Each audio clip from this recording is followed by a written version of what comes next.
Bonjour à tous, bienvenue. Beaucoup d'interrogations dans la tête de nombreux Béninois après le verdict de la Criette le 18 octobre dernier. 20 ans de prison et 5 millions d'amende pour Sébastien Germain Adjavon et ses co-accusés. Des interrogations dont une partie des réponses se trouve dans l'opposition. L'opposition encore libre, l'opposition encore liberté si vous préférez. Nous recevons aujourd'hui le député Guy Mitokwe du parti Restaurer l'Espoir, parti de Candide Azanaï. Que devient ce dernier? Qu'en est-il de sa réconciliation annoncée avec Boni Yayi? Des sujets que nous allons donc aborder aujourd'hui avec notre invité, honorable Guy Mitokwe. Bonjour, bienvenue. Bonjour monsieur le journaliste. Eh bien, pour certains, ce qui arrive à Sébastien Germain Adjavon n'est pas seulement personnel, c'est également un coup à l'opposition actuelle. Merci infiniment, monsieur le journaliste. Je voudrais, une fois de plus, vous saluer et vous remercier pour cette invitation que vous m'aviez adressée. Je voudrais aussi saluer vos auditeurs et auditrices, saluer le peuple béninois. C'est vrai que le jeudi dernier, nous avons assisté à une parodie de justice, c'est-à-dire, une fois de plus, la criette vient de frapper. Et vous posez la question de savoir si c'est un coup uniquement à Sébastien Adjavon ou à toute l'opposition. Donc je crois quand même que, tout comme moi, le peuple béninois comprend ce que nous avions dit il y a un certain moment et ce que nous continuons de dire. Ce qui se passe aujourd'hui, ce n'est pas étonnant. C'est que la criette a été créée pour ça. La criette a été créée pour réprimer. Et le nom le dit. Lorsque vous prenez la criette, dans sa définition, vous entendez coup de répression, des infractions économiques et contre le terrorisme. Mais je pense qu'il y a eu une omission. Il devait préciser que c'est une coup de répression politique. Il pouvait s'abstenir. On vous dit que la criette avant Sébastien Germain Adjavon a jugé au moins une vingtaine de délinquants. Non, vous savez, ce sont des alibis. Ce sont des alibis parce que la criette a été créée pour un but bien précis. Et la raison pour laquelle la criette a été mise sur pied, la criette est en train de fonctionner dans ce sens. Donc il n'y a véritablement rien d'étonnant. Mais avant de s'intéresser à la création de la criette, il faut d'abord voir la loi qui avait été introduite au Parlement et qui a procédé à la destruction du Conseil supérieur de la magistrature. Parce que il y a un lien, parce que la destruction du Conseil supérieur de la magistrature avait un but. C'est qu'il fallait fragiliser un autre corps de contre-pouvoir, une autre institution qui était à même de jouer son rôle et qui était à même de garantir encore les fondations de la République qui résistaient. Donc, ce Conseil supérieur de la magistrature a été complètement disséqué. Et vous avez un certain nombre de personnes aujourd'hui qui sont impliquées dans la gestion du Conseil supérieur de la magistrature qui ne facilitent pas les choses. Donc, une fois qu'on a procédé à la destruction du Conseil supérieur de la magistrature, les Béninois doivent pouvoir comprendre que c'est une institution. C'est un peu comme si on procédait à la destruction du Parlement. Et là, j'en viendrai. C'est pas des faits isolés. Ce sont des faits qui se complètent. C'est une stratégie bien huilée, bien pensée. Et aujourd'hui, nous sommes à la phase des déroulements de la stratégie. Donc, la criette, aujourd'hui, a été mise sur pied afin qu'il puisse avoir des répressions, mais surtout des répressions politiques. Parce que les pouvoirs conférés au procureur spécial de la criette lui donnent des pouvoirs extraordinaires. C'est-à-dire les tests lui donnent des pouvoirs extraordinaires. Et ce procureur spécial aujourd'hui se donne la latitude d'aller trier ou d'aller choisir les dossiers dans les cours et tribunaux. Et qu'il défait à sa cour spéciale. Ça également, c'est écrit dans la criette. C'est la criette, tout moins la loi sur la criette qui lui donne cette prérogative. Criette qui est passée par l'Assemblée nationale, Guy Mitokwe, la criette qui est passée par l'Assemblée nationale, vous qui êtes de la minorité, on ne vous a pas vu non plus vous élever outre mesure contre cette cour. Et on a l'impression que vous n'avez rien vu venir, vous non plus. Effectivement, l'existence juridique de la criette est prouvée, parce que avant que la criette ne puisse être mise sur pied, il y a une loi qui est passée au Parlement qui justifie la création de la criette.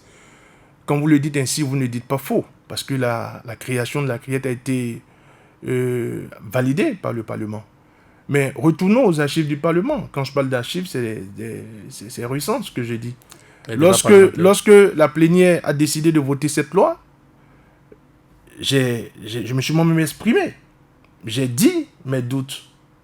J'ai dit mon mécontentement et j'ai dit mon refus. Je fais partie des députés qui ont voté non lorsque le vote a été émis au Parlement. Je n'ai pas voté en faveur de la création de cette cour. Comme tous les députés de la minorité, mais est-ce qu'aujourd'hui, à la mise en application de cette loi-là, vous n'avez pas raté quelque chose? Tout au moins, outre, n'est-ce pas, la prise de parole en plénière, la communication pour dénoncer donc ce que vous avez le privilège de voir venir plus tôt. Non, nous avons tout le temps, nous avons 1h30 au cours de cet entretien. J'aurai le temps de rentrer dans les détails. Je disais tout à l'heure que c'est une stratégie bien huilée. Et que lorsque vous êtes député aujourd'hui de la minorité parlementaire, que vous vous exprimez au sein du Parlement, ce n'est pas encore arrivé qu'on ne puisse pas passer. Encore que là, c'est trié, parce que même les télévisions qu'ils font, la plupart des télévisions ne montrent pas l'intégralité. Il y a certaines chaînes de télévision qui continuent de montrer l'intégralité du débat parlementaire. Et vous non plus, vous n'arrivez pas à vous adapter à la situation au contexte. Je m'explique. Mais dès que vous sortez de la plénière et que vous faites une communication, une conférence de presse et tout le reste, la plupart du temps, ce n'est pas diffusé. Ce n'est pas diffusé sur les radios, ce n'est pas diffusé sur les télévisions.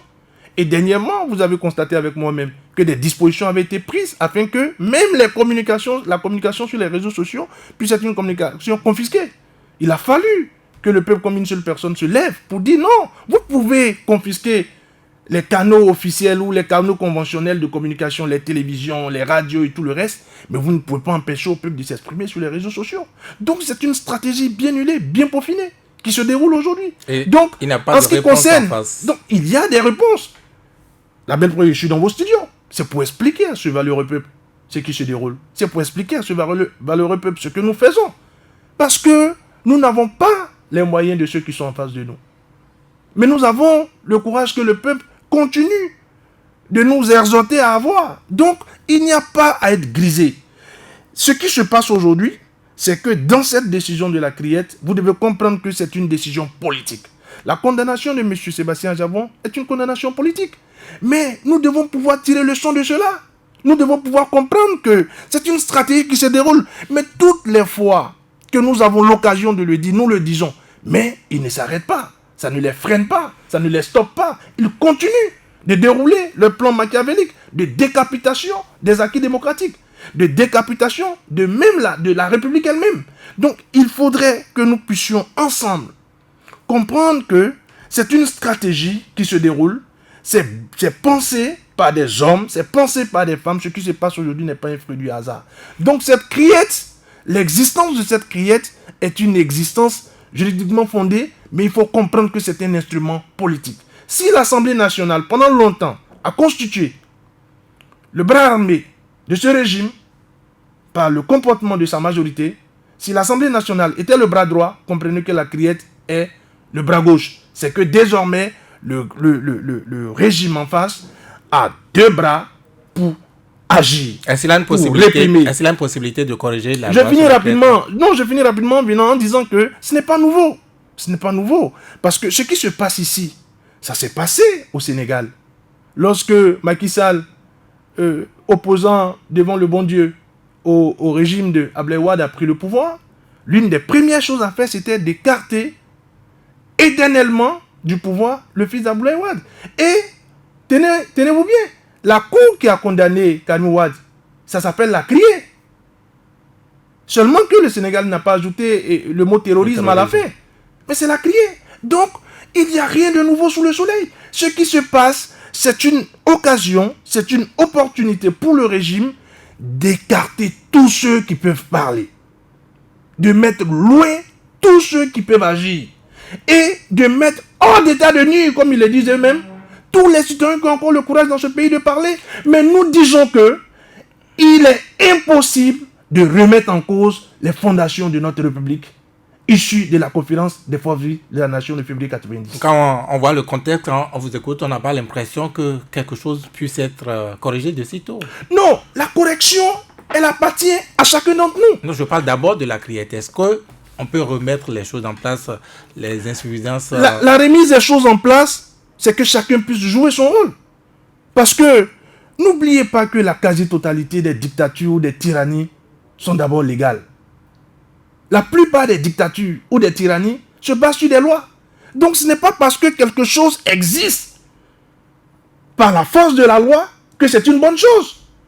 Et cela ne vient pas de moi. Montesquieu l'a dit il y a de cela des centaines d'années en arrière. Montesquieu disait qu'il n'y a point de plus cruelle tyrannie que celle que l'on peut exercer à l'ombre des lois et avec les couleurs de la République. Donc, ce qui se passe aujourd'hui, c'est que le régime se donne les moyens d'agir avec une majorité mécanique à l'Assemblée nationale. Donc, cette criée qui existe aujourd'hui, parce que ceux qui sont en face souhaiteraient que plus personne ne puisse broncher en République du Bénin, ont décidé de mettre sur pied une cour qui désormais va faire taire tous ceux qui auront le courage de parler en République du Bénin. Vous savez, la stratégie, elle est très claire. Soit on vous fait un redressement fiscal, soit on vous conduit en prison, ou soit on vous pousse à l'exil. Mais c'est la stratégie, elle est très claire. Mais ce n'est pas une stratégie nouvelle. C'est une stratégie qui a existé au temps des plus grands tyrans de cette terre. C'est une stratégie qui a existé au temps des plus grands dictateurs. Donc ce qui se passe aujourd'hui en République du Bénin, c'est de la tyrannie pure et simple. C'est de la dictature. Il n'y a pas d'autre expression pour l'exprimer. Il faut que nous puissions avoir le courage de dire que ce que la criette fait, c'est ce que la Stasi a fait sous Hitler. C'était ce que Staline faisait avec le Goulag. Quand vous n'étiez pas d'accord avec Staline, Staline vous envoyait en pleine Sibérie, dans le Goulag, où vous avez moins 30 degrés, où des gens mouraient en masse. Quand vous n'étiez pas d'accord avec Hitler, la police politique de Hitler, c'était la Stasi qui venait vous chercher. Donc aujourd'hui, la réunification de la police et de la gendarmerie, mais écoutez, c'est pas loin des pratiques que nous avons connues par l'histoire. Donc ce qui se passe aujourd'hui en République du Bénin, chaque enfant, chaque fils, chaque fille de ce pays doit comprendre que nous devons pouvoir dire non. Nous devons pouvoir dire à ceux qui sont en face de reculer. Parce qu'ils sont en train de dépasser les bornes. Ils sont en train de franchir les limites qu'il ne faut pas franchir. La constitution de la République du Bénin dit, la constitution de février, de décembre 90 dit, aucun enfant de ce pays ne doit être poussé à l'exil. Nous avons tous le même droit. Et personne ne doit être poussé à l'exil. Ce qui s'est passé le jeudi dernier, lisez avec moi. Quand on empêche aux avocats de prendre la parole, quand on refuse que les avocats puissent s'exprimer, quand le juge va jusqu'à dire son lieu de provenance en République du Bénin, je suis de telle région, comme pour menacer ceux qui sont en face de lui. Et contre Venge-Maré, on proclame, on donne le verdict de 20 ans d'emprisonnement, de 5 millions d'amendes, et on lance un mandat d'arrêt. Nous sommes désormais dans une république tyrannique. Et chacun doit pouvoir prendre ses responsabilités. Oui. Guy Tokwe, vous qui êtes de l'opposition n'a-t-elle aucune responsabilité dans ce qui arrive? Non, ce qui se passe aujourd'hui, je vais vous dire quelque chose. Arrêtons de voir dans ce qui se passe aujourd'hui une opposition moribonde. Et c'est l'occasion pour moi de saluer tous ces députés de la minorité parlementaire. Je fais une salutation particulière à chacun d'entre eux, individuellement pris, parce que je sais ce que nous vivons. Nous sommes martyrisés, on refuse de nous donner la parole. Il n'y a pas encore 2 semaines, lorsque le député, président du groupe parlementaire, Nouré Nouachari, a décidé de faire une déclaration à la tribune du Parlement, le président de l'Assemblée nationale a purement et simplement refusé de lui donner la parole. Et j'ai vu des députés dans cette Assemblée nationale dire, oui, monsieur le président, c'est ça le pouvoir. C'est ça, il faut exercer le pouvoir. Et j'ai vu des hommes rire, j'ai vu des individus, j'ai vu des députés rire. Et je me suis insurgé. Et j'ai refusé. Et j'ai dit que quand on continue de faire ce qu'ils sont en train de faire, à un moment donné, nous n'aurons plus d'espace pour reculer. Ils sont en train de nous pousser dans un coin de l'espace. Et à un moment donné, nous n'aurons plus d'espace pour reculer. Si nous n'avons plus d'espace pour reculer, alors, vous comprenez avec moi que nous allons aller de l'avant. Parce que nous allons refuser de nous écrouler. Si nous n'avons plus d'espace pour reculer, nous allons les affronter et nous irons en face d'eux. Il n'y a pas moyen. La Constitution nous donne ce droit. Ce qui se passe aujourd'hui, ce n'est pas que l'opposition moribonde. C'est qu'on est en train de plumer cette opposition. On est en train d'arracher une à une les plumes de l'opposition. On est en train de dépiécer l'opposition. Quand vous prenez l'ancien ministre, comme écoutez, aujourd'hui il est en exil. Vous prenez Liadi Soglo, aujourd'hui il est en exil. Jonathan Agosou Valentin, que je salue de tout cœur pour sa bravoure, justement, pour quand ce on parle travail. des clients de la Criette, les clients politiques de la Criette, on parle de Valentin Agosou Jonathan. Est-ce que vous avez de ces nouvelles? Non, vous savez, je disais tout à l'heure qu'il faut les saluer. Et on vient de grandir le rang des exilés. Il en fait partie. Avec le cas. Jonathan Agosou Valentin, mais a été poussé à l'extérieur. Il faut qu'on le courage de dire la chose. Tout le monde peut aller à l'extérieur. Est-ce qu'il peut revenir? Il est poussé à l'extérieur. Je ne peux pas m'exprimer. Ça... Je ne peux pas m'exprimer de manière plus claire que ce que je suis en train de dire. Monsieur l'honorable Jonathan Agosou est poussé à l'exil. Il est poussé à l'exil. Son exil est un exil provoqué. Parce qu'il est dit que s'il revient, l'avion n'avait même pas encore atterri qu'on va l'accueillir. Donc, c'est des choses que vous devez pouvoir comprendre avec moi. Et je continuerai de dire à ce valeureux peuple, c'est pas tout le temps qu'on attend. Parce qu'on a l'impression que, en République du Bénin aujourd'hui, le peuple attend. Le peuple dit, nous voyons ce qui se passe. Nous ne sommes pas d'accord avec ce qui se passe. Mais il y a un carrefour sur lequel nous les attendons. Nous les attendons au carrefour des élections. La Constitution nous donne le droit de dire, on n'est pas obligé d'attendre le carrefour des élections. Mais il faut désormais dire à ce régime de reculer. Parce qu'il commence à trop avancer. Quand vous écoutez, on a l'impression que vous êtes sans moyens face à ce grand exercice qu'est le pouvoir de Patrice Talon et vous appelez le peuple à l'aide. Mais nous travaillons pour le peuple. Quand vous dites que nous appelons le peuple à l'aide, c'est le peuple qui nous a mandatés. Nous ne sommes que des représentants du peuple. Vous avez été mandaté par les urnes. Par le truchement du peuple. Le peuple a agi. Le peuple s'est activé. Le peuple est sorti des genoux et allé aux urnes, nous a mandatés. Donc ce qui se passe aujourd'hui, on ne peut pas remettre en cause la liberté des uns et des autres. Et je vais vous dire quelque chose de fondamental. Vous savez, lorsque on a cheminé vers la fin des travaux de la conférence des forces vives de la nation de février 90, ce peuple a reçu deux choses. Ce peuple a reçu une nouvelle république qui a consenti l'amnistie envers un certain nombre d'acteurs politiques. Mais ce que ce peuple a reçu de fondamental, c'était désormais la liberté. La liberté que chacun puisse s'exprimer, la liberté que chacun puisse agir sans enfreindre à la liberté de l'autre. Mais ce que le pouvoir en face aujourd'hui propose, c'est, je vous promets le développement. Un développement d'ailleurs hypothétique, qui, pratiquement 3 ans d'exercice, nous ne voyons aucune lueur d'espoir par rapport à ce développement tant prôné.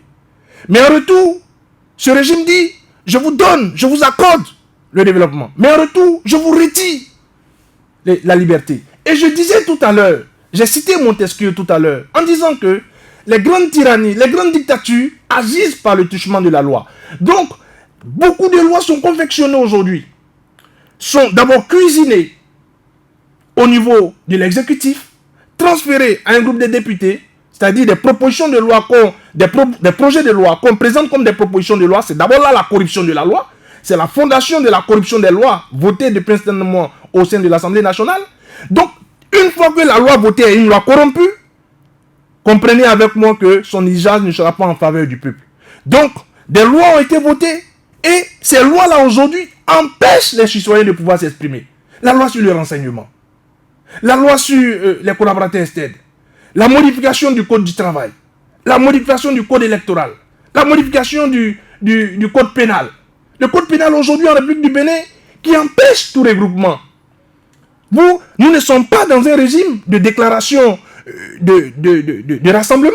Nous sommes dans un régime d'autorisation de rassemblement. Nous sommes plutôt dans un régime de déclaration de rassemblement et non dans un régime d'autorisation de rassemblement. Mais dans le nouveau code pénal, cela est remis en cause par rapport au rassemblement. Quand vous prenez le code électoral, des choses incongrues, des choses qui viennent d'une autre planète sont insérées dans ce code électoral. La question des fameux 10%. la question de justice fiscale, la question des 250 millions. Mais toutes ces modifications, parce qu'on voudrait se créer sa propre république, et cette création a échoué le 4 avril 2017. Et le 5 juillet 2018, cette nouvelle tentative, je finis rapidement, le 5 juillet 2018, cette nouvelle tentative a une fois de plus encore échoué au Parlement. Et comme ces différentes tentatives, ces différents assauts menés contre notre constitution aient échoué, alors on dissèque ce projet et on fait introduire ces velléités sous forme de loi ordinaire, afin de pouvoir continuer d'embrigader ce peuple, afin de pouvoir continuer à gérer ce peuple comme si nous étions dans un système tyrannique. Mais nous refusons la tyrannie. Et je vous disais tout à l'heure, je reviens là-dessus, en disant que ce peuple doit pouvoir prendre ses responsabilités. Parce que lorsque les uns et les autres sont en train d'être conduits en prison, aujourd'hui vous avez des prisonniers politiques en République du Bénin. Laurent Métagnon est un prisonnier politique. Sabi Korogodi est un prisonnier politique. Même mon cher Atao Henoko Mohamed est un prisonnier politique. Vous avez des exilés. La Constitution en République du Bénin a refusé cela. Et il est de notre rôle, il est de notre devoir de dénoncer cela. Et je dis que lorsque nous dénonçons cela, nous insistons là-dessus, en disant à ce régime, il est temps de reculer. Nous ne permettrons plus que le régime puisse continuer d'avancer comme du couteau dans du beurre, en décapitant au vu et au su de tous nos acquis démocratiques, les fondations de notre République. Parce que la République, ce n'est pas au Bénin que la notion de République a été inventée. La démocratie, ce n'est pas au Bénin que la notion de démocratie a été inventée. Nous avons hérité aussi bien de la démocratie que de la République d'autres pays, d'autres nations. Et il y a des règles qu'on respecte en République, il y a des règles qu'on respecte en démocratie. Guy Mintokwe, je semble encore une fois lire dans vos propos un appel au peuple quand vous parlez de responsabilité. Avril, mai prochain pour les législatives, c'est trop loin pour vous? Non, mais qu'est-ce que vous appelez avril, mai prochain? Ce qui se prépare, je vais vous dire, ce qui se prépare aujourd'hui en République du Bénin, c'est un passage en force. Parce que lorsque le régime lance des sondages avec des instituts crédibles de sondage, et que le premier sondage donne moins de 15% en faveur du régime pour les prochaines élections, et que le deuxième sondage, qui est un institut crédible, donne moins de 20% des élus au régime en face, qu'est-ce qu'on fait? Alors, on essaie d'empêcher que le jeu se poursuive. Je vais vous donner un exemple. Lorsqu'ils avaient échoué le 5 juillet dernier pour la deuxième tentative de la révision de la Constitution au Parlement, j'ai vu des députés s'égosiller au sein de l'hémicycle en disant « Nous irons au référendum. Nous irons au référendum. » Mais pendant ce temps, le peuple nous disait « Calmez-vous, laissez-les venir au référendum. » Mais ils ont tâté le terrain.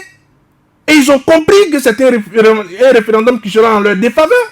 Ils ont trouvé des alibis en disant que le référendum reviendrait très cher et que si la modification n'a pas pu être faite au sein de l'hémicycle, alors il faut sursoir au référendum.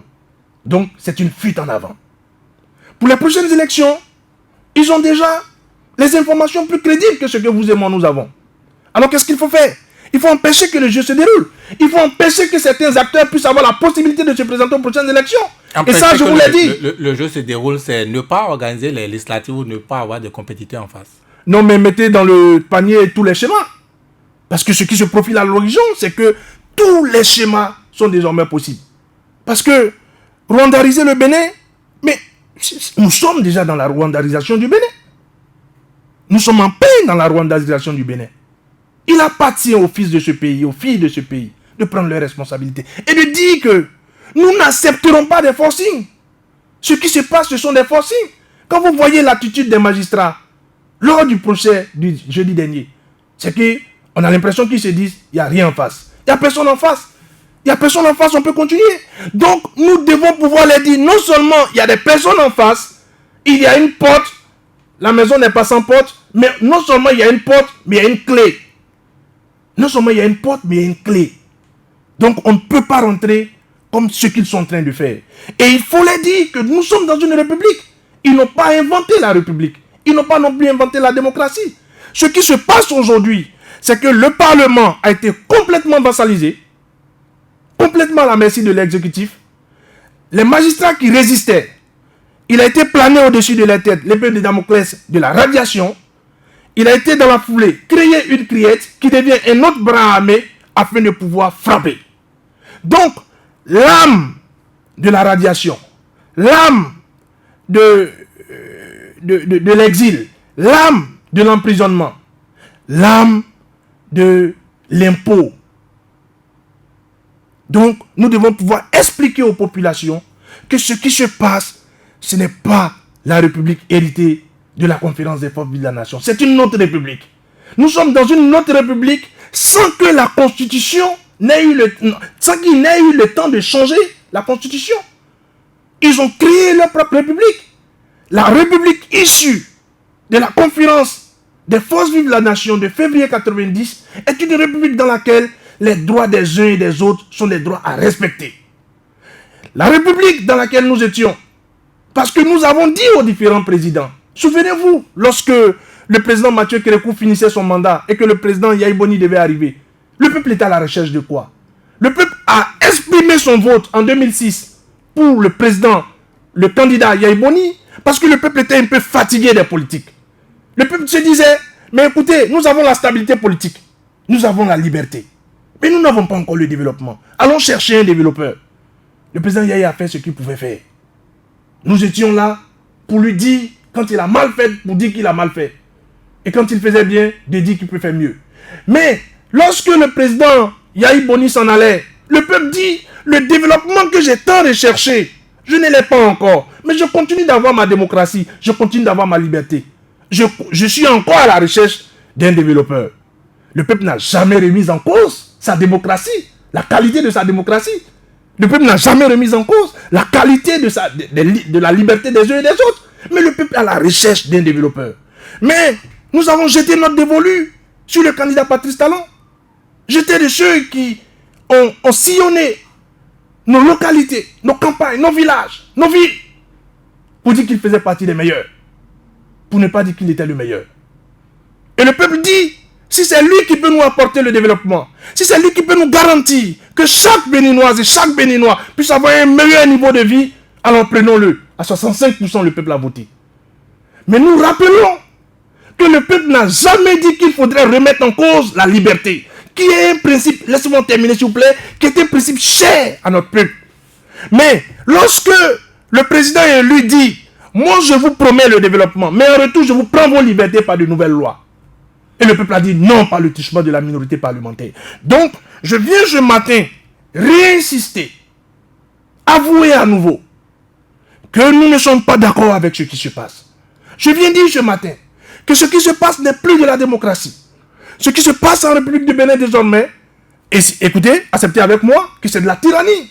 Nous serons là, nous refuserons, et comme je vous l'ai dit, toutes les lois corrompues qui passent par la majorité parlementaire seront des lois décriées. Guy Mitokpe, en attendant, nous sommes toujours dans le processus démocratique, ce processus qui a commencé depuis 1990, et les prochaines législatives, eh bien, c'est, comme je le disais, en avril prochain. Dans votre intégrité, je veux parler de l'opposition, vous étiez timoré, vous ne réalisiez pas comme on voyait la force en face. Désormais, il y a quelques-uns d'entre vous qui sont en exil. Que pouvez-vous sans Valentin Agosso Dianotin, que pouvez-vous surtout sans Sébastien Germain Adiavon? Non, c'est même le lieu de le dire. Je voudrais dire à ceux qui nous gouvernent actuellement de reculer. Je voudrais leur demander de reculer. Parce que c'est une entrave aux lois de la République. On a l'impression que vous c'est une transgression. C'est une transgression. D'un ton martial, je voudrais insister sur un fait.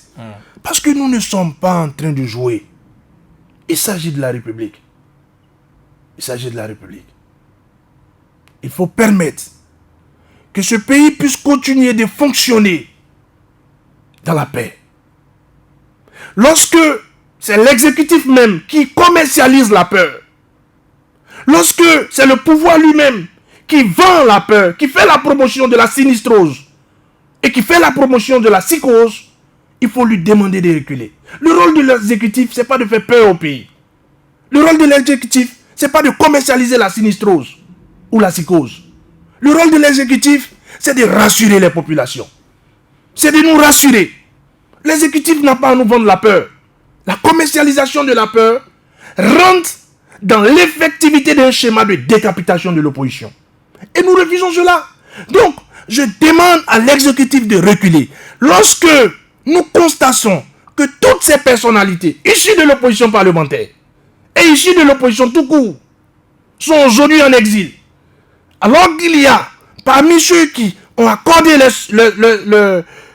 je dirais, suffrage. Non, pas le suffrage, ceux qui ont accordé aujourd'hui le support, si je peux m'exprimer ici, ou le accord à ce gouvernement, beaucoup qui sont des anciens ministres. Beaucoup ont été des anciens ministres. Quand vous prenez aujourd'hui Simplice Dessous, il est en exil. Vous prenez Sébastien Javon, il est en exil. Vous prenez Jonathan Agossou-Valentin, il est en exil. Vous prenez Kwame Kouché, il est en exil. Vous prenez Léa Soglo, il est en exil. Vous citez bien d'autres noms. S'ils ne sont pas en prison, ils sont en exil. Ou on a détruit leur empire financier, ou on a détruit leur structure financière. Nous disons, ce sont des pratiques que nous connaissons. Ce sont des pratiques qui nous ont été enseignées. Et ce sont des pratiques qui se voient sous d'autres cieux. Aujourd'hui, certains présidents font la pluie et le beau temps dans leur pays. Mais nous n'avons pas la même histoire avec ces peuples. Qui vous dit que ces peuples sont heureux? Qui vous dit qu'on peut marchander le développement et demander de faire un troc entre le développement et la liberté? Ça n'existe nulle part. Donc, je crois que nous devons, et vous avec moi, vous de la presse, même si une bonne partie de cette presse aujourd'hui a déjà fait le salam alek à ce régime. Les magistrats aujourd'hui ont peur de parler parce qu'ils se l'ont radié. Les avocats ont peur de parler. On leur fera un redressement fiscal. Et ainsi de suite. Donc il n'y a aujourd'hui que les parlementaires qui se disent qu'ils peuvent parler parce qu'ils ont l'unité parlementaire. Mais là encore, d'autres sont pris. Même sans qu'on leur enlève leur humilité parlementaire. Oui, mais justement, quand vous parlez sur ce ton-là, est-ce que ce n'est plutôt pas le contraire de ce que vous affirmez? Vous avez quand même cette liberté encore de parler de manière menaçante comme cela. Non, vous voulez finir monsieur le journaliste, de votre collègue Atta, ou vous voulez finir en exil? Monsieur le journaliste, je vais vous dire quelque chose. D'abord, je voudrais préciser que je n'ai aucunement parlé de manière menaçante. Je ne souhaiterais pas faire partie de ceux qui commercialisent la peur. Je suis de ceux qui prônent la paix. Je suis de ceux qui ont décidé à un moment donné que pour l'image de la République, pour les valeurs qui ont toujours été les nôtres, je dois être en mesure de faire ce combat. Ce n'est pas un ton menaçant. Je ne fais que dire ce qui se déroule. Je ne fais que dénoncer ce que vous et moi nous constatons. Je n'ai menacé personne. Je n'ai encore fait d'outrage à personne. Mais je dis, même les parlementaires, je vous ai dit, je vous ai relaté ce fait. De plus en plus, nous n'avons plus la parole au niveau de l'Assemblée nationale. Parce que, parfois, vous levez la main, vous demandez à faire une déclaration au public du Parlement, on refuse de vous donner la parole. Et quand on refuse de cette manière de vous donner la parole, il y a de ces députés aujourd'hui qui ont le courage de dire c'est ça, gérer le pouvoir. Non, je ne crois pas en cela. Répondez à la question. Qu'est-ce qui change avec les îles désormais de Sébastien Germain Adjavon? Qu'est-ce qui change à l'opposition? Non, la question n'est pas à focaliser sur la personne de Sébastien Germain Adjavon. Il faut voir la question d'une manière large. C'est vrai. Répondez à la question. Je réponds. C'est vrai que je me rabats sur cette citation de Martin Luther King.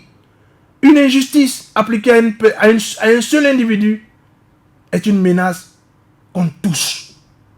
Une injustice infligée à un seul d'entre vous est une menace contre tous. Et pour l'instant, c'est d'abord l'opposition qui est vue. Oui, donc ce que je disais tout à l'heure, c'est que aujourd'hui, Sébastien Germain Adjavon vient d'être condamné par ce bras armé qui est la Criette.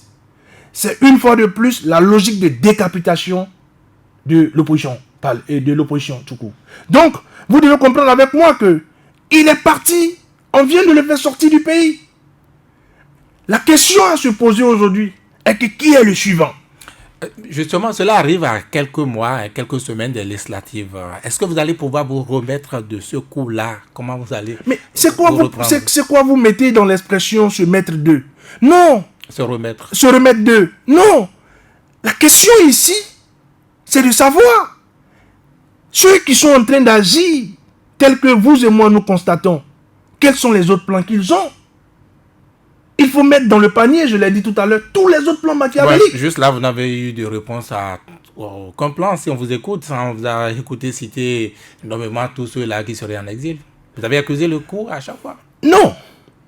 Quand vous dites que nous avons accusé le coup, c'est en cela j'insiste en vous disant que nous ne sommes pas des marchands de peur.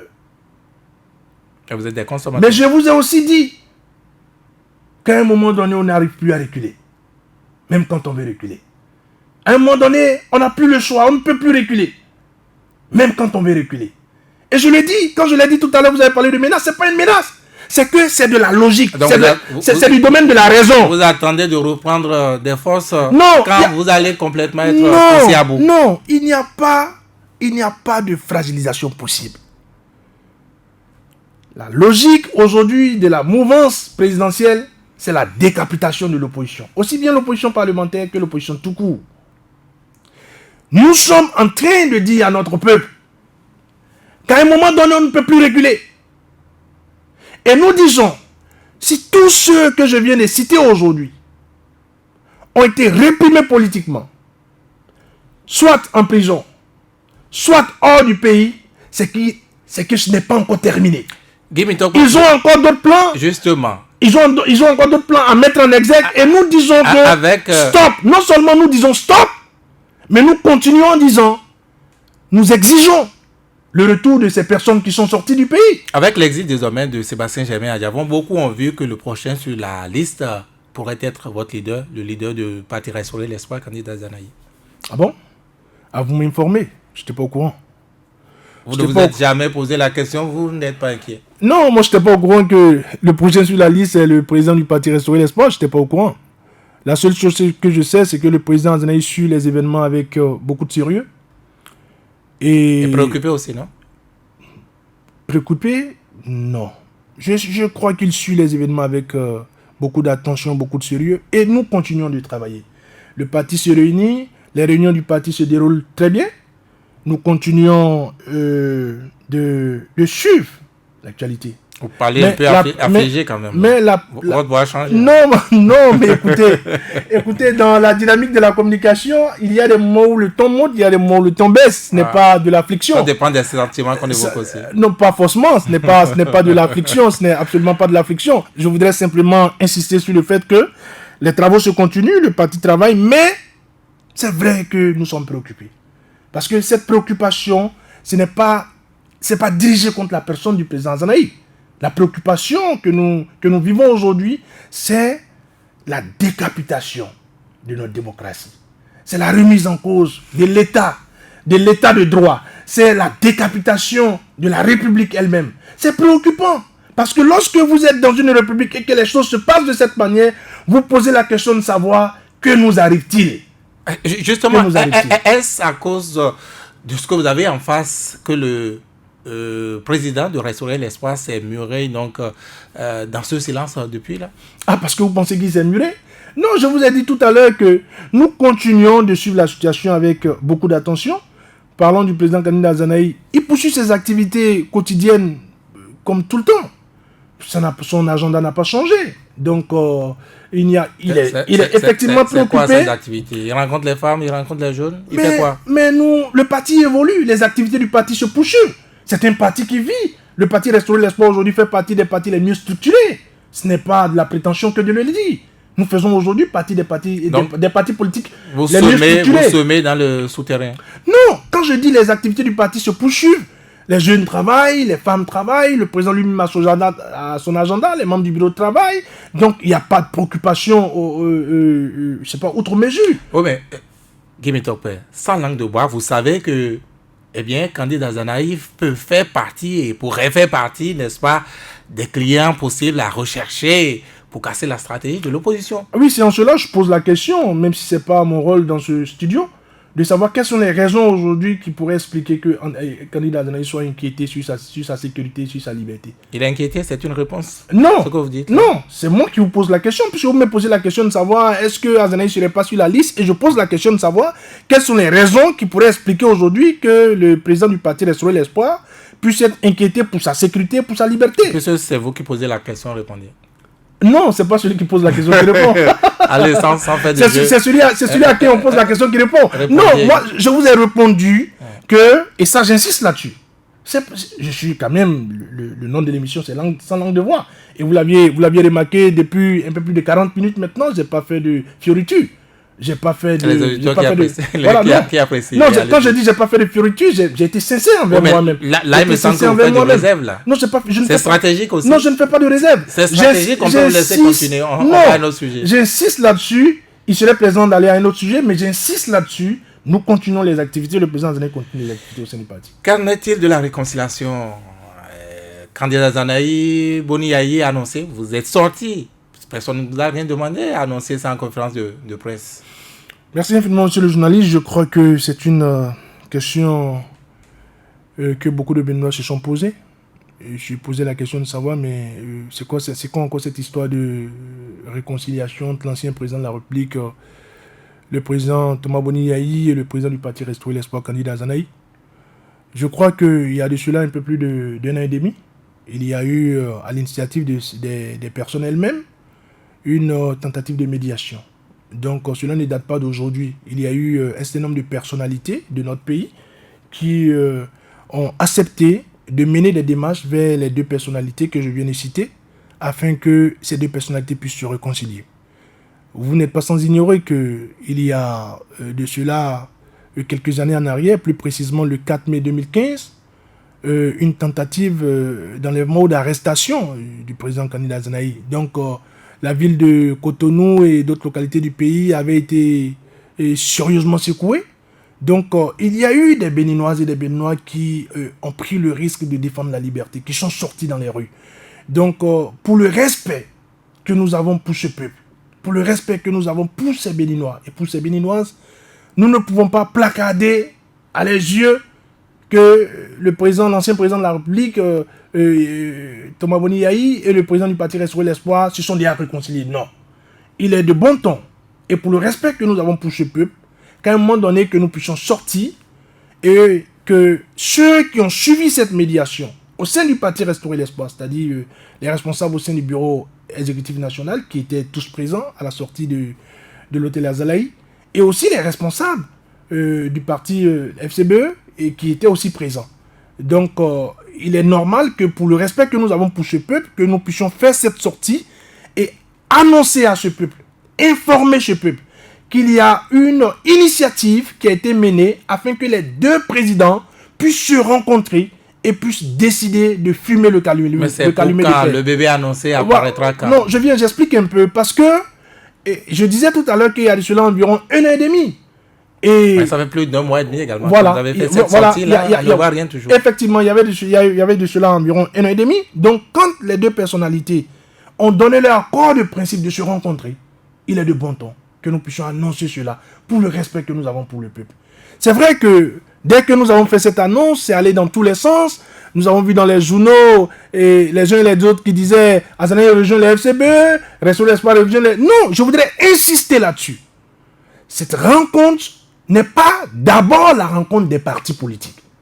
Ce n'est pas d'abord la rencontre des FCBE et du parti Restaurer l'Espoir. C'est la réconciliation. C'est la réconciliation de deux personnalités. L'ancien président de la République et le président du parti Restaurer l'Espoir. Et je vous rappelle les faits. C'est que le niveau du mercure était monté à un niveau donné où il fallait, pour le respect qu'on a pour ce peuple, de venir annoncer qu'il y a une initiative qui a été prise par des personnalités, afin que les deux se rencontrent. Et dès que nous avons fait l'annonce... Est-ce que c'est parce qu'ils ont tous en commun un même ennemi, le pouvoir actuel, Patrice Talon, pour ne pas le nommer? Est-ce ça qui a facilité la réconciliation? Non, d'abord, la première des choses, c'est que nous n'avons pas d'ennemis. Et je voudrais expliquer aux Béninois que en politique, il faut éviter d'avoir des ennemis. On peut avoir des adversaires à cause des points de vue. L'ennemi est externe au pays. Ceux qui attaqueront le Bénin seront les ennemis de notre patrie, de notre pays. Ça, c'est pour la philosophie. Voilà. Non, c'est ce qui est. Et je vous explique rapidement pour vous dire que c'est vrai que le mercure était monté entre les deux, Mais c'était des adversaires. Et aujourd'hui, la réconciliation des deux n'est pas d'abord par rapport au régime. C'est pas que les deux veulent se mettre ensemble pour combattre le régime. C'est pas d'abord ça. C'est que, j'insiste là-dessus, il y a eu des personnalités qui ont dit, est-ce qu'il n'est pas temps que ces deux fils du pays puissent fumer le calumet de paix? Vous insistez là-dessus parce que ça peut être objet de criette ou...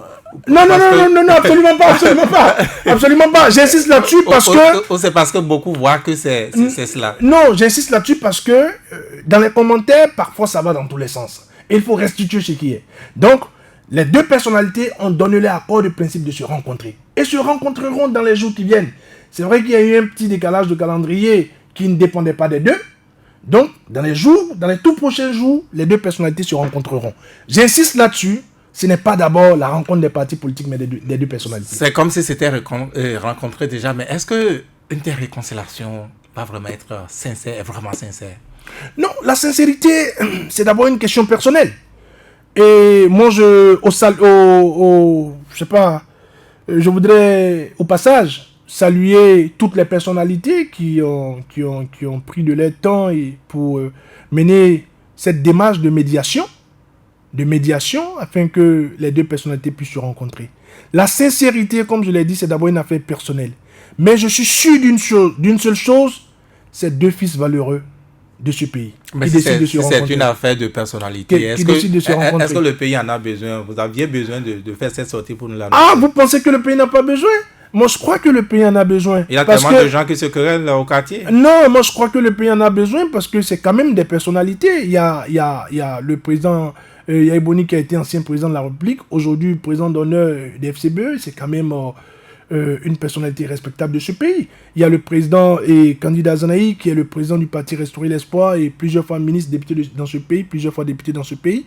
Donc vous comprenez avec moi quand même que c'est des personnalités qui ont un impact assez considérable sur l'évolution de la politique de notre pays. Donc on ne peut pas prendre cette initiative de médiation des deux de se rencontrer comme un fait divers, comme un fait de tous les jours. Il faudrait quand même que cela puisse être bien cousu et que cela puisse être bien présenté aux Béninois. Je ne sais pas si vous évitez de l'évoquer dans tout ce qu'on a entendu dire à l'annonce de cette réconciliation-là. Il y a encore une fois ce candidat Zanaï, une fois ici, deux fois là-bas, c'est va-et-vient là. C'est quand même la caractéristique également de la personnalité aujourd'hui. Non, je l'ai dit et je vais revenir là-dessus.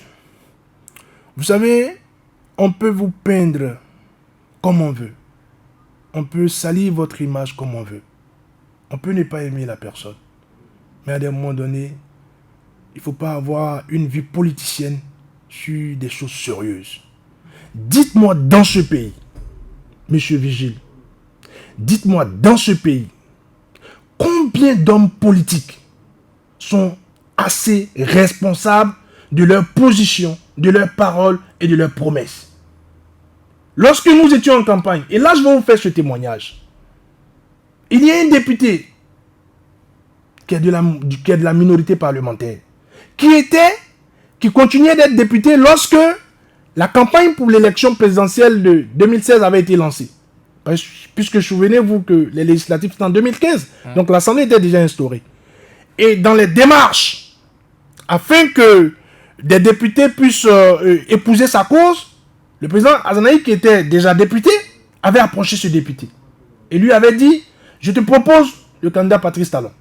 Mais je t'ai dit, puisque ce député est des FCBE, et le président Azanaï lui a dit, je lui accorde mon soutien.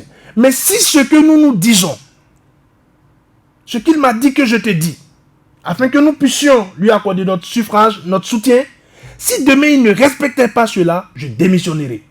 Ce que je vous dis, je peux vous dire le nom de ce député. Mais justement, c'est un fait, donc dites le nom. Et c'est le député lui-même qui m'a relaté les faits. Il s'agit d'Idriss Oubako.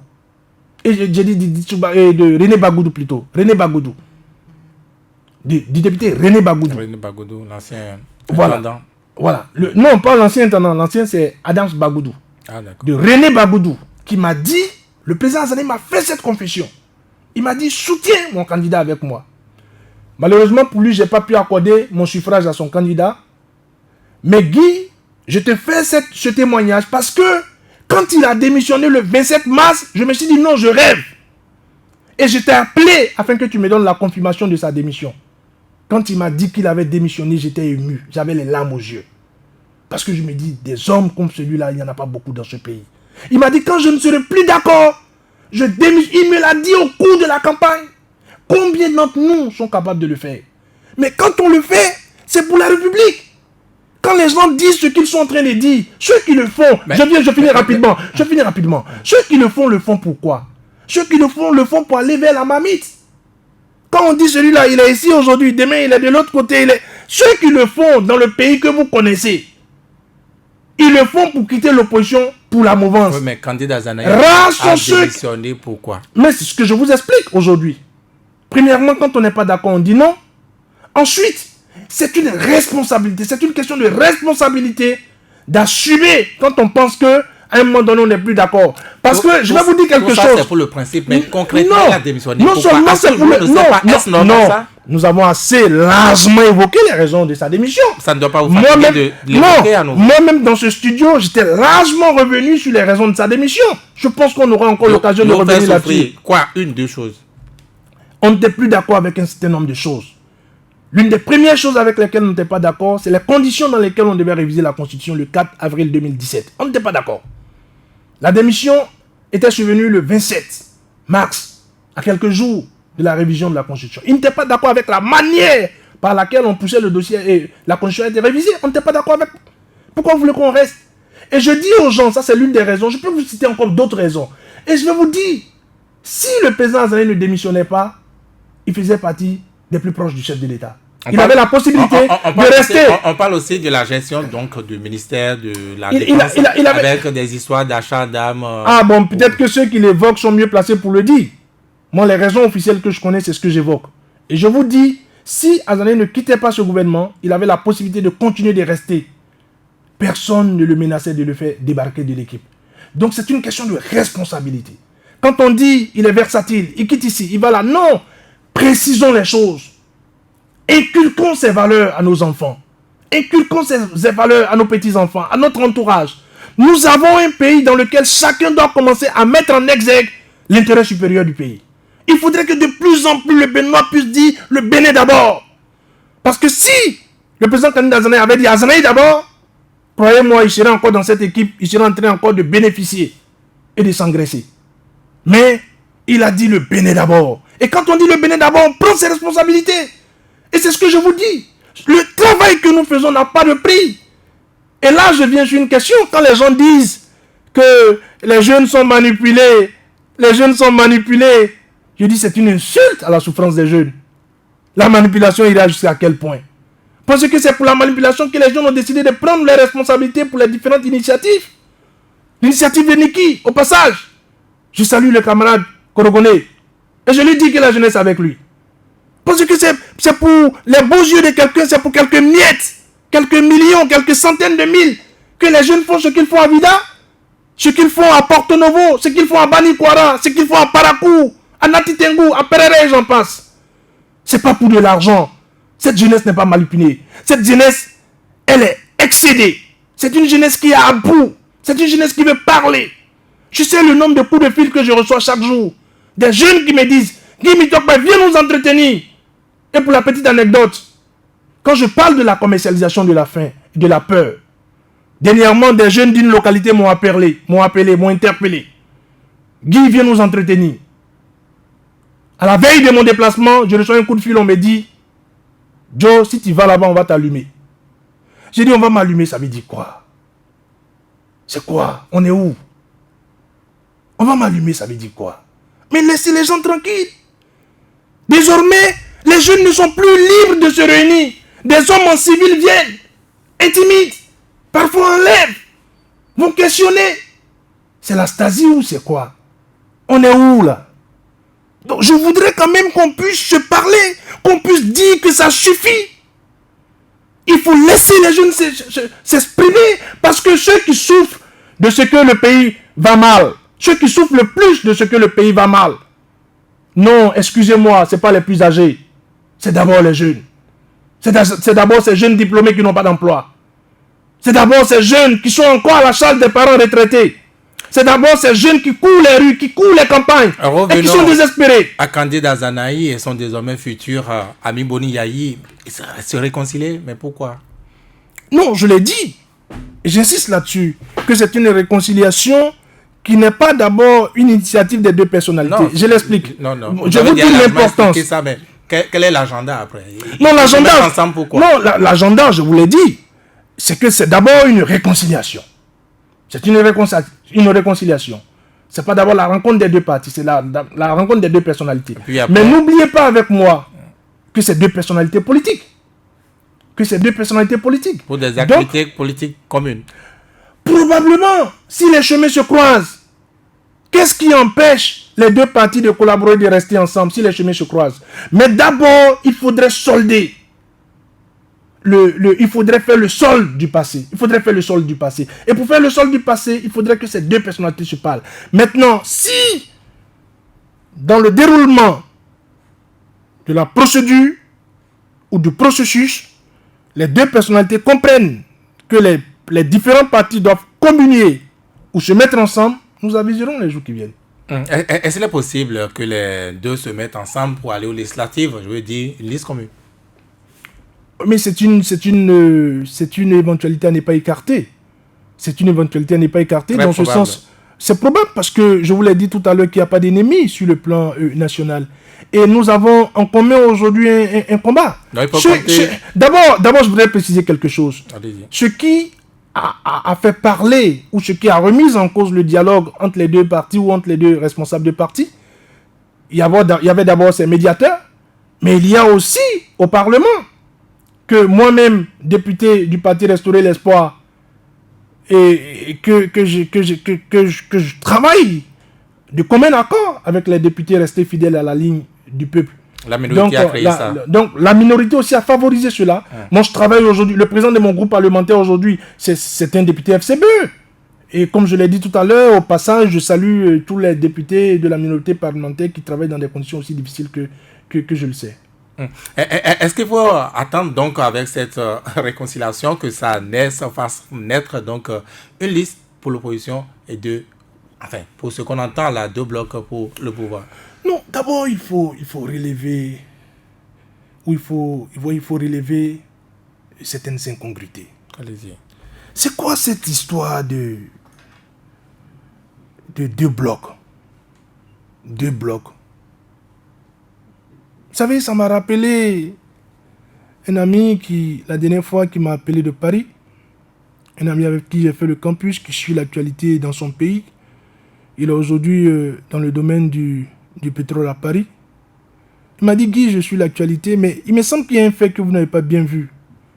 Et je lui ai dit, Joe, c'est quoi? Il m'a dit, non, j'apprends qu'il y a 2 blocs qui sont dirigés par la mouvance. Mais au nom de quoi un seul président va diriger 2 partis? Où sera la personnalité la plus influente de 2 partis? C'est-à-dire un parti progressiste qui est la connotation d'une idéologie et un parti républicain qui est la connotation d'une autre idéologie. C'est-à-dire, il dit, un président va diriger la gauche et la droite. Il est au centre et il dirige 2 partis. Mais c'est une incongruité. C'est pour cela que je dis, mais ils n'ont pas inventé la démocratie. Ce qui se passe en République du Bénin doit être remis en cause. Et nous les disons cela tout le temps au Parlement. Au nom de quoi on va demander à des patrons, à des présidents de partis, de signer un accord que les partis ne vont plus exister sur... Laissez-moi votre problème. Êtes-vous président de parti appelé à ça? Vous m'avez posé une question. Vous avez posé la question de savoir est-ce que l'opposition ira avec une liste et la mouvance avec 2 listes. Et vous parlez des autres d'abord. Non, et je vous explique l'incongruité même du fait qu'on puisse diriger 2 blocs. C'est-à-dire un président qui gère la gauche et qui gère la droite. Et je vous parlais de cet ami de Paris qui m'a dit, mais j'ai appris cette histoire et j'ai commencé à rire. J'ai dit, mais attends, je vais attirer l'attention de Guy là-dessus. Et je lui ai dit, mais Joe parle. Et il m'a dit, non, un président qui gère la droite et qui gère la gauche, et je sais que ce président était opérateur économique, mais ça me rappelle ce que les opérateurs économiques font quand ils sont dans un domaine. Quand ils sont dans un domaine et qu'ils ont des concurrents, qu'est-ce qu'ils font? Mais vous savez que le surnom du chef de l'État, c'est Agbono. Non, vous savez, ce que l'ami me disait, c'est quelque chose, franchement, de très pertinent. Et je voudrais que vous puissiez me permettre d'expliquer. Et l'ami dit que c'est-à-dire dans le monde des affaires, quand vous avez des concurrents et que vous êtes plus puissants que les concurrents, soit vous les conduisez à la faillite et vous rachetez leurs entreprises, ou soit vous les obligez à rentrer dans leurs affaires et à prendre, à être actionnaire chez eux et après à les couler et à les faire fondre à vous afin de devenir plus puissants. Et l'ami me disait, mais Guy, est-ce que c'est pas ce qui se passe chez vous? Je lui ai dit, mais ça ressemble à ça. Parce que un président demande à des présidents de partis de signer, puisque dans le débat que Freddy Chebet a organisé le jeudi dernier, la question a été évoquée. Et un des députés a dit non, nous n'avons pas demandé aux gens de signer sur 20 ans, mais nous leur avons demandé de signer sur 10 ans. Donc on demande aux présidents de partis de signer, de renoncer à leur parti sur 10 ans. Et eux aussi ils prennent le stylo bleu ou bien noir, et puis ils regardent la feuille, et puis ils signent que non, je ne vais plus exister sur 10 ans. Tu as pris quoi pour faire ça? Tu as pris quoi pour faire ça? Non, c'est une question que je pose. Je voudrais comprendre. Tu as pris combien pour faire ça? Non, je voudrais comprendre. Non, peut-être non. Vous êtes journaliste, vous êtes mieux introduit que moi, vous comprenez les choses. Je pose la question de savoir quand au moins tu es en train de signer là, tu as pris combien pour faire ça? Et puis les militants qui sont derrière toi, tu vas organiser un simagré de congrès et tu vas dire bon, mes militants, maintenant on fait comment? On est républicain ou bien on est progressiste? Maintenant vous pouvez répondre à la question. Non, je vais répondre. Et maintenant toi-même tu dis à tes militants, bon, désormais on est républicain ou bien désormais on est progressiste, alors que tu sais que par derrière tu as signé. Quand tu signais, tu as pris combien? C'est ça, je veux comprendre. Vous avez entendu qu'ils ont pris de l'argent? Bon, c'est la question, c'est moi qui ai posé la question. Moi je veux savoir en signant tu as pris combien? L'opposition, elle fait quoi, elle? Donc j'explique d'abord le fait que ce soit incongru qu'on vienne dire que... Je vais répondre. Il y a encore du temps qui reste. Je vais répondre. Je vais répondre. C'est-à-dire, je pose la question de savoir quand un président dirige 2 blocs, les gens qui ont signé pour dire mon parti va plus exister sur 10 ans, ils ont pris quoi? C'est même pas à faire combien, mais ils ont pris quoi? En signant, ils ont pris quoi? Donc ça, je finis avec ça pour dire maintenant qu'au niveau de l'opposition, les discussions se poursuivent. Vous allez discuter jusqu'à quand? Après les législatives? Les discussions se poursuivent.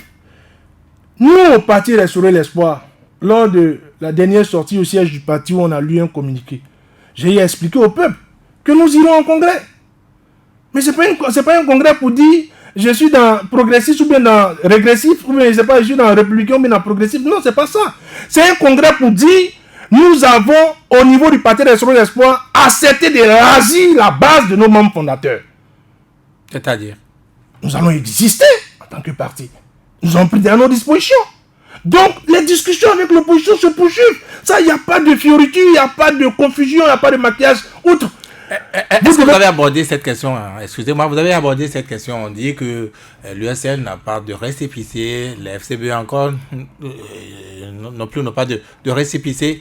Le bateau probable pourrait être celui de Restaurer l'Espoir. Est-ce que cette question a été évoquée? Est-ce que vous y pensez? Non, ce serait peut-être un peu prétentieux de dire que le seul parti qui se constituera sera le parti Restaurer l'Espoir. Ce serait un peu prétentieux de le dire.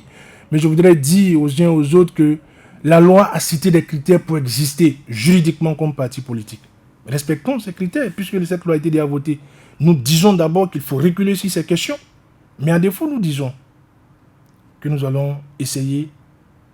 Parce que lorsqu'on dit aux gens qui n'ont pas reçu les récépissés et qui ne recevront pas les récépissés, je dis aux uns et aux autres que désormais de mettre dans le panier qu'avec le régime en face, tout est possible. Tout est possible. Jusqu'aux choses les plus machiavéliques, tout est possible. Mais nous ferons l'effort afin que juridiquement, on ne puisse pas avoir grande chose à reprocher aux uns aux autres. Donc, je me résume sur la question en disant que l'opposition s'organise. L'opposition s'organise. Même si en face de nous, il y a une incongruité par laquelle on décide de demander aux gens de renoncer à leur parti, nous, on ne nous a pas encore demandé ça et je pense qu'on n'aura pas le courage de nous demander. Est-ce que vous pouvez finir aussi par 2 blocs ou aussi à l'opposition? Non, toutes les possibilités sont sur la table. Ce que vous devez d'abord saluer avec moi, c'est l'existence du dialogue au sein des membres de l'opposition. L'opposition discute, l'opposition échange. nous parlons entre nous. C'est déjà un fait à saluer. Maintenant, le nombre de... Je ne voudrais même pas m'exprimer en termes de blocs, parce que c'est une incongruité, cette histoire de blocs. Maintenant, le nombre de listes que nous ferons pour que l'opposition aborde ces élections avec beaucoup de sérénité, je pense que les jours à venir nous édifieront le mieux. Mais nous allons cette fois-ci laisser les auditeurs aussi poser leurs questions. Ils ont 2 numéros pour le faire, le 66 75 72 62 ou le 64 44 02 44. Nous avons déjà notre tout premier auditeur en ligne. Bonjour. Bonjour Jean Coton. Salut. Bonjour Monsieur Coton, allez-y. Député Guy Mitopé, bonjour. Bonjour Monsieur Coton. Oui. À l'entame de cette émission, vous avez reconnu que ce qui s'est passé jeudi dernier est une parodie de justice, et j'en conviens.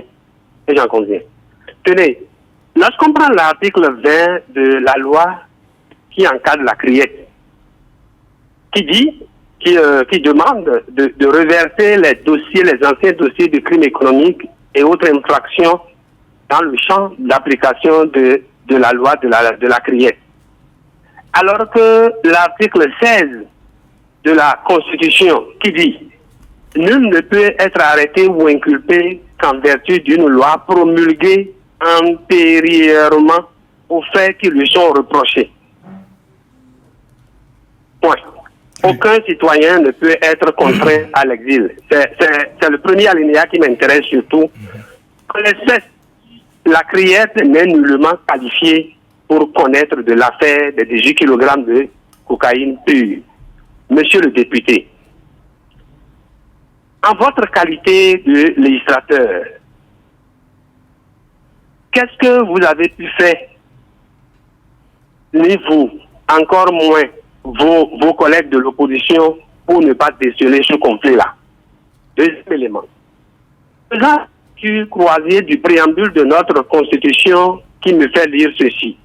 Au lendemain de cette conférence, nous, peuple béninois, réaffirmons notre opposition fondamentale à tout régime politique fondé sur l'arbitraire, la dictature, l'injustice, la corruption, la concussion, le régionalisme, le népotisme, la confiscation du pouvoir et le pouvoir personnel, j'en passe. Affirmons solennellement notre détermination par la présente Constitution de créer un État de droit et de démocratie pluraliste dans lequel les droits fondamentaux de l'homme, les libertés publiques, la dignité de la personne humaine et la justice sont garanties, protégées, promis, ainsi de suite. Alors, et l'article 41 qui dit, en deuxième alinéa, qui reconnaît du moins son chef de l'État, oui, je vais vite, qu'il est le garant de l'indépendance nationale, de l'intégrité territoriale et du respect de la Constitution et des traités et accords internationaux. Que faites-vous pour amener le président de la République à répondre de tous ces actes de parjure sur l'antenne? Merci beaucoup. Deuxième auditeur, bonjour. Oui, Monsieur Virgile Aroncet, bonjour. Bonjour. Herman Maiton, j'appelle de Védocor, je dis bonjour à l'honorable Guy Tossou Mitopé. Bonjour Monsieur Maiton. Merci beaucoup. 3 préoccupations. La première. Oui. Parlant de la CRIET, la Cour de répression des infractions économiques et du terrorisme, oui. Est-ce qu'il faut s'en prendre au procureur Gilbert Ulrich Topnon et au juge, ou bien aux députés qui ont voté cette loi dont la constitutionnalité a été validée par ceux-là qui ont à charge cette institution? Deuxième préoccupation. Aujourd'hui, il y a un débat que nous ne comprenons pas. Mais quand on fait recours dans le passé, on sait que des gens ont été jugés en présence de leurs avocats et non eux-mêmes. Il y a des exemples qui sont légion. Mais pourquoi cette fois-ci, on exige forcément la présence de quelqu'un? Est-ce que ces dispositions sont dans la loi de la CRIET? Là, moi, je n'ai pas lu tout le contenu, mais je voudrais savoir si c'est une spécificité de la CRIET. Troisième préoccupation pour finir, et ça, je le demande toujours, Monsieur Guy Mitopé, répondez-moi franchement, est-ce que le politicien connaît Dieu? Dieu est à part et la politique est à part. Le politicien n'a-t-il pas la crainte de Dieu, ou bien c'est deux choses différentes? Je vous remercie, c'était Herman Maiton. Merci. Nous prenons le troisième auditeur. Bonjour. Allô, bonjour, monsieur le journaliste. Bonjour. Allô, bonjour, monsieur le journaliste. Bonjour, vous êtes en direct, bonjour. Oui, c'est Luc Manaounou, je vous appelle depuis Porte-Nouveau. Et je salue d'abord monsieur l'honorable Tosuki Mitokwe. Merci, monsieur. Monsieur le journaliste, monsieur l'honorable, oui. Nous sommes chez nous aujourd'hui. Nous pleurons. Je pleure. C'est un regret total pour nous jeunes aujourd'hui d'avoir choisi président Talon comme président de la République. On ne le savait pas. On ne le savait pas. Nous pleurons. Aujourd'hui, le président Talon est venu détruire progressivement notre démocratie. Et on nous interdit aujourd'hui, nous jeunes, de parler. Et quand tu parles, on te prend.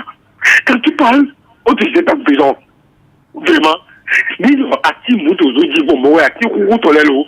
Si le président Adavo, pour lui, est comme ça aujourd'hui, nous qui n'avons même pas de passeport, où allons-nous? Comment nous allons exister? Comment nous allons rester dans le pays? Comment on dit, dans un état où la loi devient la justice, vraiment, monsieur le journaliste, monsieur l'honorable, s'il vous plaît, il faut dire que nous multiplions nos efforts pour que le président Fatih Talon ne gagne même pas le pouvoir jusqu'en 2021. Et on en a marre. Merci, monsieur Lukman Aounou. Bonne journée. Nous prenons le quatrième auditeur, Georges. Quatrième auditeur, bonjour. Oui, votre nom. Oui, bonjour, monsieur le journaliste. Bonjour. C'est Didier Opinion de Sekandi. Didier, pouvez-nous diminuer le volume de votre poste, s'il vous plaît? Je pense que je me suis déjà éloigné. Voilà, on a bonjour. Bonjour, monsieur Kwenou. Bon, écoutez, depuis un certain moment, surtout par rapport à cette affaire de criette, je ne sais pas si vous écoutez la population, mais nous sommes déçus. Nous sommes déçus parce que à chaque fois, au niveau de chaque sortie, chacun vient avec ses arguments. Et le peuple n'est pas dupe. Ma question, maintenant que la criette est créée, d'accord, elle s'est dit que c'est seulement pour la personne de Sébastien Diavon ou elle demeurera jusqu'après le mandat de Yahi. Si tel est le cas, ça veut dire que tous ceux-là qui sont aujourd'hui coupables de la corruption seront aussi jugés un jour. Parce qu'on parle de crime économique. Il y a plusieurs affaires. C'est juste une interrogation. Puisque aujourd'hui, vous êtes sur le plateau, vous êtes habilité à nous répondre. Ma deuxième question pour finir. Monsieur le journaliste et monsieur l'honorable, maintenant que tout ceci est fait, ne pensez-vous pas qu'il y a la main du chef de l'État forcément qui se trouve dans ce dossier, vu qu'il a encore les cartes à main qui peut mettre fin ou encore laisser ceux-là de continuer? Le peuple souffre. Nous regrettons, mais nous gardons espoir. Didier Fouinou, à la prochaine. Nous allons prendre le cinquième et tout dernier auditeur. Bonjour. Bonjour, vous êtes en direct. Bonjour. Oui, votre nom. C'est Clément Setonji. Oui, allez-y, monsieur Setonji. Oui, il y a un adage dans notre dialecte. Nous cantons souvent, mais il nous dit de l'être dans le diacre. Comment? Et à Zanaï, si on va aux côtés de Yaïboni, c'est la meilleure solution de notre pays. Hein. La manière dont notre pays avance maintenant, ça ne va pas du tout. Ça ne va pas. Est-ce que, d'après vous, Guy Mitokwe, oui, monsieur Satondi, est-ce que ça va aller maintenant? Puisque nous avons espoir sur vous. Nous vous adorons. Toutefois que vous prenez parole. Merci beaucoup, est-ce monsieur. Que vous pouvez passer partout, puisque chez nous maintenant, on n'a pas de gens comme vous chez nous ici, à Temekodi. Et on en a besoin. Oui, merci beaucoup. Qu'est-ce qu'il faut faire? Voilà ma préoccupation. On en a marre. Merci beaucoup. On en a marre. Merci à vous. À plus tard. Nous allons donc revenir dans ce studio et donner donc réponse à ces différentes préoccupations. Et c'est vous qui le faites, honorable Guy Mitokwe. Merci beaucoup, monsieur le journaliste. Je voudrais d'abord remercier les auditeurs et auditrices qui ont quand même suivi avec beaucoup d'attention l'émission. Je voudrais commencer par la dernière intervention, celle de monsieur Setondi, qui pose la question de savoir s'il y a de l'espoir. Non, moi je crois qu'il y a de l'espoir parce que notre pays a une histoire. Et je l'ai dit, on ne peut pas demander à ce peuple désormais que je vous offrirai le développement, mais en retour, je dois vous prendre toutes vos libertés. Et je l'ai dit, ce développement, nous ne le voyons même pas poindre à l'horizon. C'est vrai que hier, nous avons appris qu'il y a eu des descentes. Je conclus que les pratiques qui avaient été condamnées sous l'ancien régime sont en train de reprendre de la peau. Et là, des descentes, quelles descentes? Des descentes du chef de l'État et certains de ses collaborateurs sur le terrain. Donc, je crois que c'est des pratiques qui, en son temps, avaient été qualifiées de populistes et qui sont reprises de belle manière. Il y a aussi que hier, un ami m'a envoyé sur un de mes comptes une image. Il m'a dit, mais Joe, je ne sais pas si tu as vu leur maquette du mois prochain. Et il m'a envoyé une image et j'ai vu une maquette.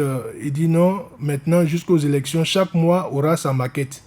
Donc ça, c'est la maquette du mois de novembre. Et je disais, bon, c'est bon, ça donne... Vous êtes revenu encore avec votre histoire de maquette. Non, mais vous constatez avec moi que chaque mois a sa maquette. Et ça donne à manger quand même aux graphistes.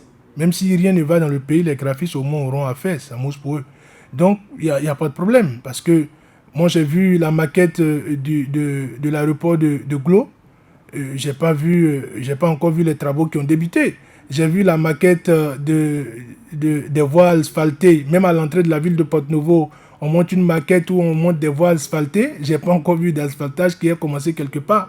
Maintenant, la maquette du mois de novembre est déjà prête. Et on nous a envoyé cette maquette-là hier. Donc, je les félicite pour ça. Mais je voudrais dire à M. Setonji qu'il y a de l'espoir. Il y a de l'espoir parce que j'ai dit que quand on condamne toute une corporation, il y a dans cette corporation nécessairement des personnes qui ont la crainte de Dieu et des personnes qui savent que ce qui compte, c'est d'abord l'humain, c'est pas d'abord le matériel. Donc, je prends un exemple. Quand on condamne peut-être le corps des docteurs, tous les docteurs ne sont pas pourris. Quand on condamne peut-être le corps des enseignants, il y aura quand même 1 ou 2 enseignants vertueux qui feront régénérer cette corporation. Quand on prend une corporation comme celle des magistrats, qui est une corporation en difficulté aujourd'hui, tous les magistrats ne seront pas à la merci du régime. Il y aura des magistrats qui permettront d'être encore du côté de la vertu. Donc c'est sur ces questions, je voudrais rassurer les uns et les autres qu'il y a de l'espoir. De cette même manière, aujourd'hui, le Parlement est complètement à genoux, vassalisé entièrement, totalement. Mais il y a encore des députés qui tiennent sur pied. Donc je voudrais rassurer les uns et les autres. M. Setonji pour dire qu'il y a de l'espoir. Il y a M. Renou qui disait la prière va-t-elle demeurer après? Je crois quand même que c'est une loi qui l'instaure. Donc je ne crois pas que elle ait déjà fini d'accomplir ce pourquoi elle est née. Donc nous allons suivre et nous allons continuer de prendre nos responsabilités à partir de maintenant. Vous le constatez ce matin, nous décidons de ne plus reculer. Et ça, je l'ai dit, nous décidons de le dire. Les jeunes s'organisent afin de ne plus pouvoir reculer et de parler. Nous voulons avoir la possibilité de parler. Il faudrait qu'on nous laisse la possibilité de parler. Si on n'avait pas parlé, l'alternance n'aurait pas lieu. Lionel Zissou n'aurait pas perdu si on n'avait pas la possibilité de parler. Malgré que ce soit le poulain du président hier qui était encore au pouvoir, on a eu la possibilité de parler. Qu'on ne nous empêche pas de parler. On doit continuer de faire les tours et de parler, d'expliquer ce qui se passe. De dénoncer, mais aussi de faire des propositions. Donc nous parlerons. La main de Talon n'est-elle pas dans le dossier question posée par M. Renou? Non, je pense que c'est suffisamment clair. Nous avons expliqué que c'est une loi effectivement qui est à la base de la création de la CREAT, mais c'est une loi corrompue. C'est une loi à dessein pour réprimer politiquement. Donc le camarade peut déjà, à travers cette réponse, comprendre que cette loi-là n'est pas une initiative des parlementaires, c'est une initiative de l'exécutif. Monsieur, Eman pose la question de savoir à qui la faute, si la CREAT, si ce sont les députés ou le procureur spécial. Non, je crois que tout au long de l'émission, j'étais largement revenu sur la question. Les députés, pour la gouverne du peuple, je voudrais expliquer qu'il y a 62 députés aujourd'hui qui ont fait allégeance au régime. Et il y a 20 députés qui ont décidé de rester debout. Donc, au Parlement, il y a une loi qui l'emporte, c'est la loi de la majorité. Donc, quelle que soit l'attention que nous attirons, quelles que soient les sonnettes d'alarme, quelles que soient les propositions que nous ferons, nous ne pouvons que faire ces propositions. Parce qu'aujourd'hui, la majorité est du côté du régime. 62 députés ont déjà fait allégeance au régime. On ne peut pas faire autrement que de faire ce que nous sommes en train de faire. Parce que nous sommes encore en démocratie. Donc, si c'est la faute aux députés ou au procureur spécial, je voudrais dire que ce sont les députés, c'est la majorité, le BNP, qui a facilité l'existence de la CREAT. C'est même l'une des raisons pour lesquelles aucun membre de ce BNP n'est encore inquiété par cette criette. Parce qu'au sein de ce BNP, il y a des gens qui doivent pouvoir répondre devant la criette, mais qui n'ont pas encore répondu. Il y a de bons clients parmi les députés BNP. Excellemment bons, si je peux m'exprimer ici. Mais ils n'ont pas encore été inquiétés. Donc, le refus que les avocats puissent prendre la parole... Non. Le refus que les avocats puissent prendre la parole au cours de ce procès du jeudi dernier rentre dans la logique de la caporalisation. C'est tout ce qui explique que c'est une parodie de justice. Donc, le verdict qui a été donné, c'est un verdict qui devait être donné. Que les avocats plaident ou pas, c'est un verdict qui devait être donné. Donc, il n'y a pas de... Monsieur Metton, vous devez comprendre avec moi qu'il n'y a pas de... Est-ce que le politicien connaît Dieu? Non, on m'a toujours appris que la politique et la religion ne font pas bon ménage. Mais j'explique. Chacun doit pouvoir vivre sa foi. C'est une question individuelle et personnelle devant son Créateur. Moi, Guido Soumitop, je suis chrétien. Je dois me battre pour vivre selon ma foi. Est-ce que les politiciens ont la crainte de Dieu? C'est une question individuelle. On ne peut pas mettre tout le monde dans le même bateau. Chacun doit pouvoir vivre sa foi. Et savoir que... Est-ce que vous êtes déjà essayé à la réponse une fois? Si le politicien a la crainte de Dieu, mais moi je fais l'effort d'avoir la crainte de Dieu. Vous avez répondu en observant donc ce qui se passe autour de vous, parmi vos pères. Non, mais moi je fais l'effort d'avoir la crainte de Dieu. Je dis c'est un effort, effectivement. Si je ne faisais pas l'effort d'avoir la crainte de Dieu, il y a trop de facilité. Donc même ma posture est une posture qui répond aux exigences de ma foi. Parce que je ne peux pas m'adonner à tout. Donc, parmi les... Moi, j'en connais. Parmi les hommes politiques, les acteurs politiques qui vivent leur foi. J'en connais. C'est un peu comme si vous posez la question de savoir est-ce que c'est tous les médecins qui font avortement? Ce n'est pas tous les médecins qui s'adonnent à l'avortement. Non, il y a des médecins qui sont intègres, qui ne feront jamais un curettage. Donc, c'est ça. Donc, maintenant... à monsieur Aounou, j'étais très ému tout à l'heure quand il avait pris la parole. Je voudrais lui dire que ce n'est pas le moment de se laisser aller. Je voudrais dire à monsieur Aounou beaucoup de courage, mais je voudrais lui dire que ce n'est pas le moment de se laisser aller. C'est le moment de rester debout. Parce que nous avons au sein de ce peuple une histoire. Nos aïeux ont résisté devant les colons, devant les négriers. Donc nous avons une histoire. Nous avons des ascendants qui nous ont donné l'exemple. Nous n'empêcherons personne de développer ce pays. Ce pays doit être développé. Mais en retour, nous ne permettrons à personne de nous promettre un hypothétique développement contre nos libertés. Nous n'accepterons pas de verser dans la tyrannie ou la dictature. Mais en retour, chacun doit de la sincérité, de l'honnêteté à ce pays, afin que ce pays puisse aller de l'avant. Donc, M. Aounou, je voudrais vous dire, gardez la pêche, ne vous laissez pas aller, le combat est encore loin. Et M. Couton qui a posé enfin la question sur... j'ai vraiment aimé son intervention, comme toutes les autres interventions, mais particulièrement son intervention parce que je l'ai trouvé un peu plus fournie, et avec beaucoup de recherches. L'article 20 de la Criette et l'article 16 de la Constitution, je pense que c'est une contradiction. Parce que c'est cet article 20 de la Criette qui donne la possibilité au procureur spécial d'aller se saisir des dossiers dans les tribunaux et au cours. C'est même là la supercherie. C'est même là la supercherie qu'il faut dénoncer. Parce que là, c'est ciblé. C'est ciblé. C'est même là la tricherie. Et je vous ai cité Montesquieu tout à l'heure qui parlait, il n'y a pas de tyrannie plus dure que la tyrannie des lois. Et la corruption commence par la corruption des lois. Dès que la loi est corrompue et qu'elle est votée, elle met tout le monde sous le coup de la corruption. Et c'est une loi qui règle des comptes. Ce que le professeur Joël Aïvo, que je salue au passage, a cité, a parlé de lois drones. Les lois drones, ça dit, c'est des lois qui ont été créées pour cibler des gens. C'est des lois qui ont été créées, c'est un peu comme si on a mis dans la programmation des lois. Bon, toi, on vient de te voter, il faut chercher cette telle personne. Et c'est des lois drones qui se promènent pour chercher la personne pour laquelle elles ont été votées. Donc, ce n'est que de la supercherie. C'est des choses à condamner. Et nous le condamnons tel que nous pouvons. Donc, la criette n'est nullement qualifiée. Qu'est-ce que nous avons fait pour empêcher l'existence de la criette? Nous avons fait ce que nous pouvons en tant que minoritaire au sein de l'hémicycle. En tant que minoritaire, nous avons fait ce que nous avions à faire. Nous avons fait ce que nous pouvons faire. Et nous continuons de le faire. Comme je l'ai dit, nous continuerons de rester debout. Et nous disons aujourd'hui qu'à partir de cet instant, il n'y a plus à reculer. Nous demandons au pouvoir d'aller derrière un certain nombre de lignes. Et que cette démocratie n'est pas une tyrannie. Cette démocratie n'est pas une dictature. On ne peut pas, au nom de lois corrompues, martyriser, faire peur, faire la commercialisation de la peur, terroriser les populations. Donc, il faudrait que le pouvoir comprenne qu'il est temps que le pouvoir recule. Donc, nous insistons là-dessus. Et enfin, M. Couton qui a parlé du préambule de notre constitution, Monsieur Couton. Oui, M. Couton, oui. Qui a parlé du préambule de notre constitution qui est suffisamment violé. Je partage entièrement ce point de vue avec lui. Et je dis, c'est de notre rôle de ne pas accepter d'être chosifié, de ne pas accepter de rentrer dans cette compromission. Donc, moi j'insiste là-dessus. Il y a de l'espoir. J'insiste là-dessus. Tout n'est pas perdu.